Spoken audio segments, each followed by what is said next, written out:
You know, in today's world, business partnerships are happening everywhere, crossing all kinds of lines, cultural, geographical, and of course, religious. And that can bring up some really important questions, especially when you're trying to align your work with your faith. So today, we're going to dive into Islamic business ethics and see how they fit into our modern, super connected world. So let's get right to the heart of it with the big question on everyone's mind. From an Islamic perspective, is it okay for Muslims and non-Muslims to actually do business together? And the short answer is a very clear, very simple yes. Absolutely. But like with any deep ethical system, the real meat of the conversation is in the how and the why. That's where it gets interesting. To really get that yes, we have to start with a huge concept in Islamic legal thinking. It's often called the rule of permissibility. And what it basically means is that when it comes to worldly stuff, like business, things are considered okay, they're allowed, unless there's a specific rule that says they're not. So if we apply that rule here, the default setting is pretty straightforward. The act of doing business with someone who isn't Muslim, whether that's a partnership, a sale, or even employment, is fundamentally permissible. It's the starting point. And look, this isn't some new idea or a modern reinterpretation. The entire foundation for this principle goes right back to the highest authority you can have, the actual example set by the Prophet Muhammad himself, peace be upon him.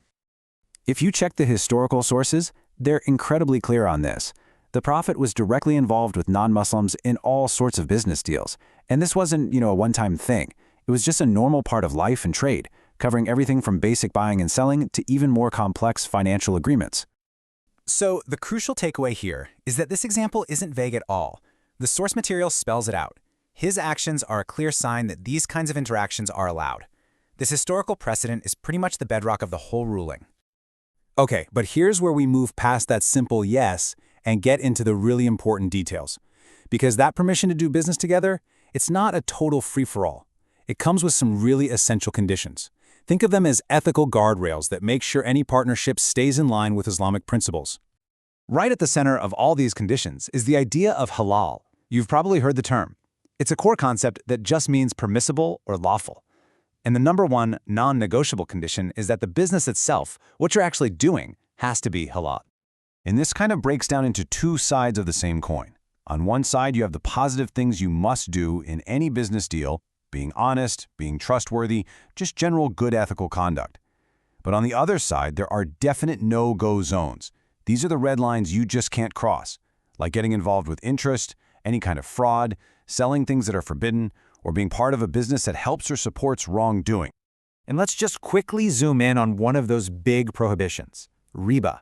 This is the Islamic term for interest, especially any kind of guaranteed fixed return on a loan or an exchange. It's strictly forbidden, which makes it a massive factor to consider in any financial deal or partnership. So what we have is almost like a moral checklist you can use for any partnership. First up, is the business itself halal?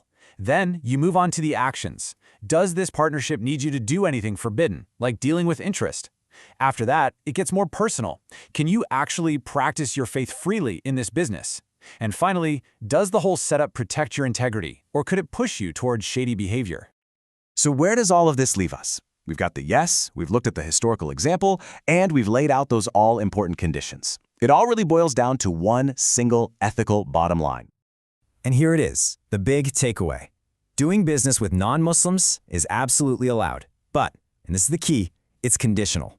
It all hinges on whether Islamic principles, ethics, and boundaries are being fully respected in that business relationship. The focus is never on who you're partnering with, but on how you're doing the business. So I'll leave you with this to think about.